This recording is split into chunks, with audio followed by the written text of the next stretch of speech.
This podcast is brought to you by Most Valuable Podcasts, leading the league in podcasting entertainment.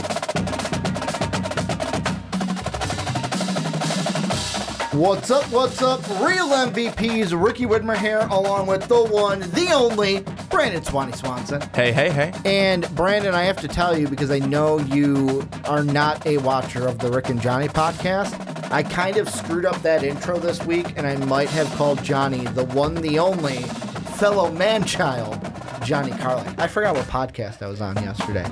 It was a Sunday, it was during my football, so I had football on the mind. I don't know how you're able to do that. I mean, it happens sometimes, but I had to tell you because right away I was like, no, you are not Brandon Swanson, you are Johnny Carlin. But today I am joined with the one, the only Brandon Swanson, and we're back here on the Primetime Podcast to talk about college football and what a week. Really, I say what a week, but really this week kind of sucked. I'll be completely honest. For the most part, yes. Except for like a few games here or there. The Clemson Texas A&M game was good. The South Florida Georgia Tech game was good. I also enjoyed the Arizona State game, watching that game really late at night. But besides that, it was a bunch of blowouts. Notre Dame fans freaked out because you only beat Ball State, 24-16, and they freaked out that, oh my God, we almost lost to Ball State. But I'm sitting there going, who cares? You survived. Focus on Vandy, who's a tougher opponent this week. But we are now moving into next week, and week 3 should be a little bit back to what we saw in week 1. Maybe a little bit more challenging games, some conference games, but we got a jam-packed show for you guys. Before I get into everything we're going to talk about here in college football, let me just get through the housekeeping nice and quick. If you want to help support the channel, make sure to check out patreon.com/mostvaluablepodcast. We've had Matt on. We've had Pat on this podcast. We've had numerous people on other podcasts. You can do that as well if you check out patreon.com/mostvaluablepodcast. You can also get an MVP t-shirt. That's store link down below in the description, or you can check it out at mostvaluablepodcast.com, where you can also catch MVP each and every day. And then last but not least, I have not checked. I'm actually going to do it live on the podcast. Well, not really live because we're not live, but I always say I'm going to check, Brandon, and then I don't. So I'm going to check now. Go over to iTunes, even if you're on YouTube. If you could please go over to iTunes and give us a 5-star rating, it would really mean the world to us. Looking at the Primetime Podcast, we have a solid 4 out of 5 rating. I would like to bump that up. And the only written one says it's a 1-star review, which I personally don't agree with, but to each their own. It says all SEC don't bother, and it's the good old boys comment, which we are not a couple of good old boys.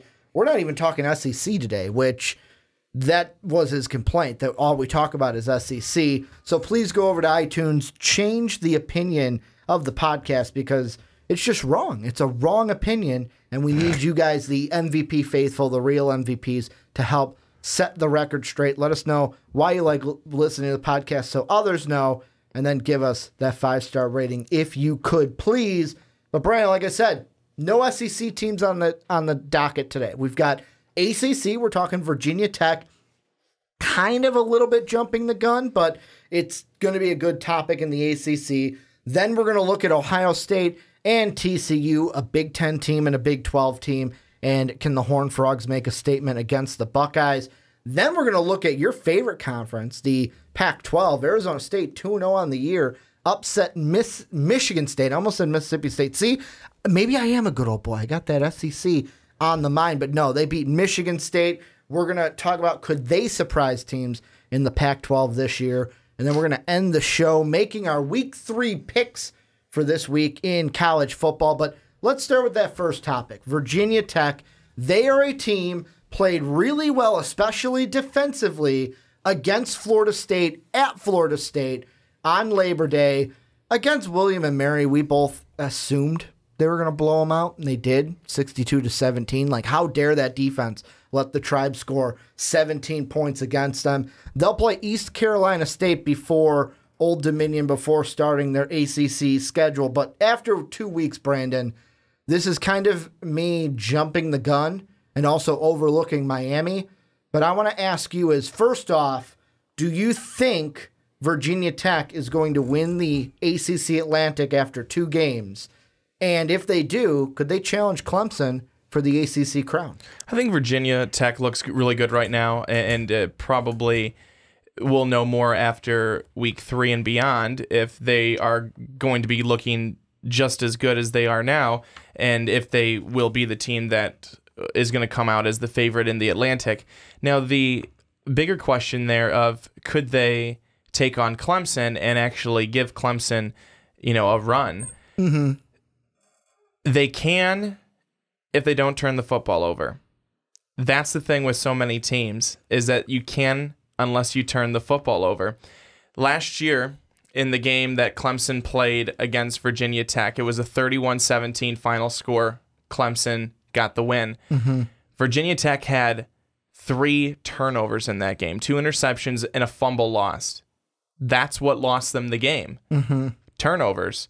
This past weekend, Clemson sneaked by a very competitive Texas A&M football program. An excellent job. Give it up to Texas A&M. They played really well, and Kellen Mond is a very, very good quarterback. I'm telling you, nothing new. I mean, they had for a chance, Texas A&M. They had a chance to win that game. 1 2-point conversion. We're tied going to overtime in that one. But I also want to say 2 turnovers in this game. Mm-hmm. Both of those turnovers, fumbles by the Aggies. Mm-hmm. Clemson played a clean game. They had no turnovers. The way that you're going to beat Clemson is if you win the turnover battle. And if you lose it, you're just hurting yourself, clearly. And I think that that's something that Texas A&M saw not yesterday, but this past weekend, as they lose by 2, 28-26. They were in that ball game. They certainly were. They were a lot closer than I thought it would be. I didn't think it would necessarily be a blowout, but I didn't think that it would be a 2-point game at the end. But again, that's the way that you're going to beat Clemson. You have to play a clean game, and you have to try and force turnovers from Clemson because they don't do it a whole lot. They do not often turn the football over, and that's why they're one of the best teams out there, because they have a really good defense that forces a lot of turnovers, and they have an offense that is pretty good about keeping things clean. Well, and you hit the nail on the head, because I'm going for Virginia Tech kind of to overlook the William and Mary game, because offensively, all the touchdowns mostly came from the running backs. They had 1, 2, 3, 4, 5, 6 touchdowns from running backs. Josh Jackson at quarterback only had 1 touchdown in the game, and William and Mary, I don't think, turned the ball over. Let me look at the team stats really quickly. They did. So they had 2 fumbles lost. Virginia Tech had a fumbled loss. And Virginia Tech won the turnover battle.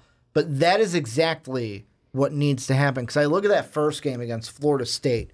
That defense looked like, all I heard all offseason after we did the ACC preview, and I said, I don't think Florida State is going to be as good as people think this year. All I heard all offseason, it's kind of like with Buffalo Bill fans on the NFL side, of like, Ricky, you're wrong. DeAndre Francois is going to come back. He's going to be the starter. Cam Akers, look at this guy. Look at that guy. I get it. You're fans of your team. You're excited in the offseason. It would kind of be dull or be kind of boring if you were like, yeah, we suck. That's how it's going to be. But that's the life of an Illinois Fighting Illini fan, not a Florida State Seminole fan. And for Illini fans getting mad at me, I am one of you, so I can make fun of us. But you look at that game, and you look at Josh Jackson, 0 INTs in that game. But you look at what that Bud Foster defense was able to do to DeAndre Francois. Yeah, he had over 200 yards, but he threw 3 picks in that game. More importantly, you look at the running backs. Jock Patrick couldn't get nothing going on. He only had 40 yards. Cam Akers, who some people are like, 1,000-yard back from last year, can really be in the Heisman discussion. Like, forget Bryce Love. Like, Jonathan Taylor, Cam Akers could be right in the discussion with them. He had 82, a respectable one, but it's like 82, no score, and Florida State only gets 3 points on the board at home against Virginia Tech. And let's be honest, that game should have been a lot higher because Virginia Tech came right out of the gate. I thought when they went up 10-0, I was like, this one's not going to be close at all. This is going to be a runaway freight train. But then the offense for Virginia Tech also kind of stalled and kind of almost let Florida State back into that game. That, to me, is the most important part to this with Virginia Tech. The defense is going to be strong. It's what will you get from the offense week in and week out, especially against those good teams on the schedule, because you're going to have to put up points. I'm going to tell you right now, if Virginia Tech plays Clemson in the ACC title game, they're going to need more than 27 points to probably beat them, and they're not just going to hold Clemson to 3 points. There's no way that's going to happen. When they play Notre Dame on October 6th, they're not going to hold Notre Dame to just 3 points. When they play Miami, yes, I'm kind of overlooking Miami with this discussion, but they're not just going to hold Miami to 3 points. LSU's sitting there raising their hand. They're like, we did. Why can't they? But my point is that defense played really good week one, and these better offenses are going to score a little bit of points. The most important part is the offense needs to do enough to score enough points to win, duh. But this Bud Foster defense, if they go up against Clemson, it's exactly like you said. You got to force either Kelly Bryant or Trevor Lawrence, whoever's the starter, if not both of them still playing by that ACC title game, you got to force them to turn the ball over. Yeah, you absolutely do. And again, that's something that Clemson just doesn't do a whole lot of. Mm-hmm. And they are really good about taking care of the football. So that's going to be a really interesting thing, because if you look at Clemson's schedule again, they've got Georgia Southern this upcoming weekend. It shouldn't even be a contest. Mm-hmm. And then they start to get into some games where it could get a little interesting, like on the road at Georgia Tech, just because of the way and style of offense that they run. That could be interesting to see how Clemson's defensive line does against them. Then they've got Syracuse, Wake Forest, NC State is always an interesting one. Then they're on the road at Florida State. Louisville shouldn't be much of a challenge. At Boston College 2-0 to start the season. Then Duke with a surprise win. I think you could say a surprise win this past weekend against Northwestern. And then at home against South Carolina, and maybe South Carolina isn't as good as they thought that they were after this past weekend's game, where a lot of people thought, oh, they're going to get up for this one. They're going to make it close. It was that was one of my favorite things from the picks, and it's just funny looking back at it, all the comments we got on the picks of like, South Carolina's going to win, they're going to win. And I went, they really showed up for that one because they got dominated by Georgia. That was supposed to be the game where it's like, yeah, we take the SEC East. No, we don't. We're not ready for it. But I mean, Virginia Tech and Clemson, this is kind of the battle that I'm waiting for. And you kind of went through the schedule a little bit on that side of, like, for me, when I look at, like, even Virginia Tech, like, their next game this week, I know many people are going to say, Ricky, it's East Carolina. This Hokie team should be able to beat them. But let's look at our history a little bit. Brandon, do not forget, I know it was a different day, a different time, a different Hokie team, but do not forget 2015 when this was Virginia Tech went on the road. They're at home this week against East Carolina. But they went on the road against East Carolina in 2015, lost 35-28. So anything is possible in college football. The next 2 weeks, I feel like Virginia Tech just has to take care of business. Then we'll really get to see what we're going to get from this Virginia Tech team. Because I feel like we saw it early on, that first game, the Labor Day game, because it was Florida State. Like, Florida State could have came out, made a statement against Virginia Tech. The Willie Taggart era has started, and it really was like, oh, the tires aren't even on the car at Florida State. They had to still install the tires and pump them up with air before the game. I'm wondering, maybe now, because we're getting William and Mary, we're getting East Carolina, we're getting Old Dominion, if people will sleep on the Hokies because we're going to be so far removed from, hey, they beat a Florida State team that many thought were going to beat them. I mean, what is it? I can't remember if it's Jake Palmer, Jesse Palmer on ESPN, and then Desmond Howard. Watching them before the game, I was getting a little irate because I'm like, oh, one of them's going to pick the Hokies. Both of them said Seminoles. And then by halftime, they were like, well, crumple up this paper. I was wrong. Like, the Hokies came out to play. So I wonder, because they've got these cupcake opponents, and I'm using air quotes because, like I said, anything is possible, is if by the time we get to that Duke game, if people are going to be a little less hot on the Hokies because of how far removed we are from that Labor Day 24-3 win over FSU. They might be, but Virginia Tech might be one of those teams that just kind of stays laying in the weeds until it's time to pounce. Then they come out and everyone's like, "Oh, there's Virginia Tech again." Playing a good game. The next game for Virginia Tech that anyone's going to pay attention to, it's going to be that game against Notre Dame. That's what it's going to be. So give it a couple of weeks, and then they'll be talking about Virginia Tech again, because for right now there's really no reason to. They should be taking care of business for the next 3. But it's going to be that October 6th game against Notre Dame at home, which is going to be one of those games that Virginia Tech, they're definitely going to want to get. They've got North Carolina and Georgia Tech right after that. Then Boston College, Pitt, Miami, and end against Virginia. So I think that, again, the Notre Dame game is going to be the biggest one. That's going to be their next test.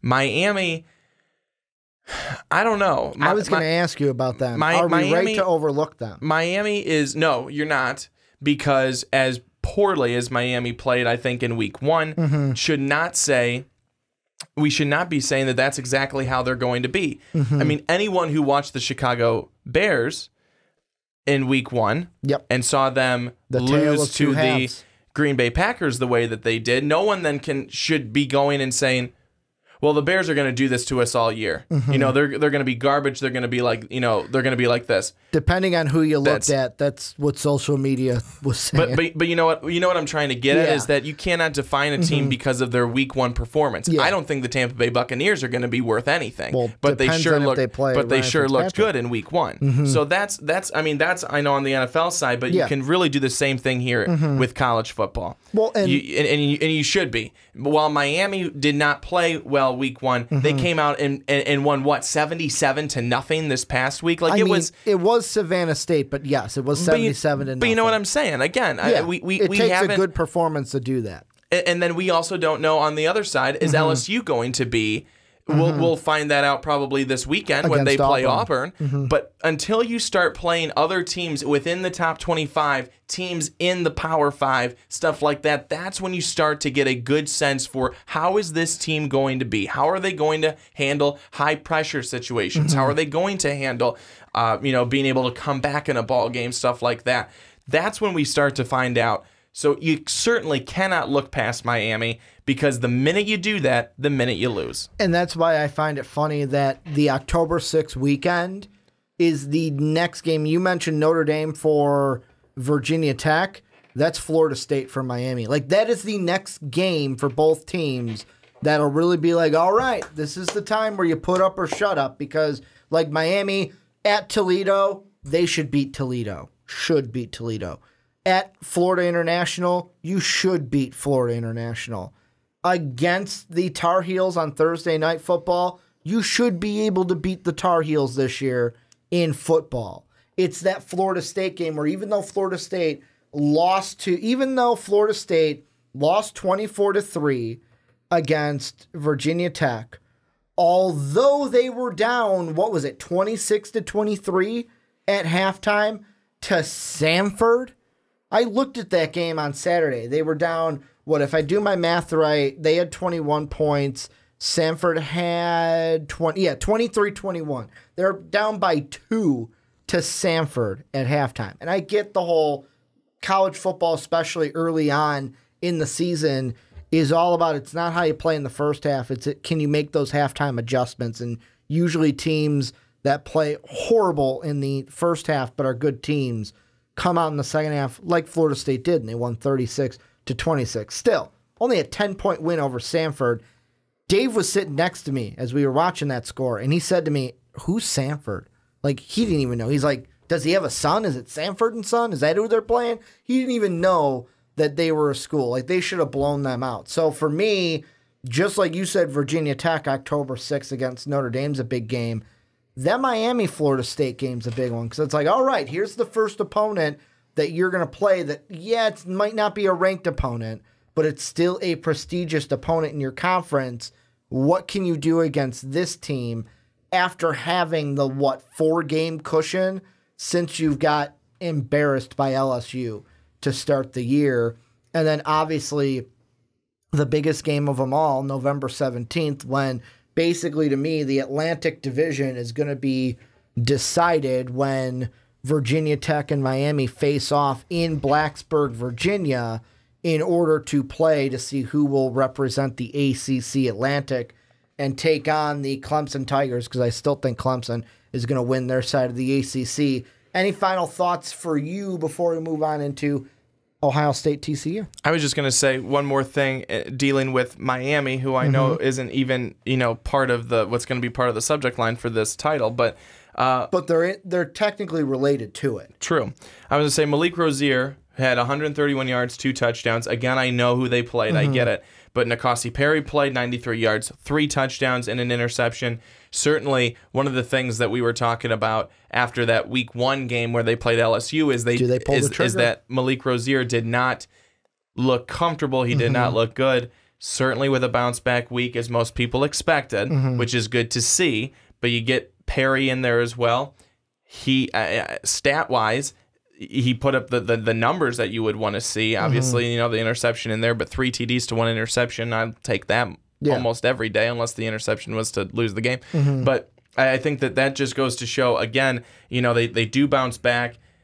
You need to have a game like this after a lot of times after a game like you had against LSU. So Miami is still a team that they're gonna be around. They're gonna be around. Do not expect them to go away. And that's what kind of Virginia Tech how they have to look at it too, is that Miami is still going to be there. They're going to be around this season. So at the end of the year, it is going to be important when you play them. You are going to need to play well, and you are going to be playing for something when you play them. So that's why also too that Notre Dame game coming up in October, early October, is going to be really important to try and snag that one from the Fighting Irish, because if you don't, then yes, it's a loss outside of the conference, but it is another loss on the schedule. That was one thing that always confuses me is, so Notre Dame is independent. So when they play Virginia Tech, it's an out-of-conference game, but they're a part of the ACC to where they play a partial ACC schedule.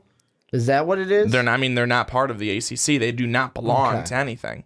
It always confused me how, they have all these. It's like, we're not going to be in the ACC, but if you look at our schedule, it's like we've got Syracuse and Florida State and Pitt and Virginia Tech and Wake Forest. It's like, just join the conference. Just join the conference. People have been saying ACC. For years.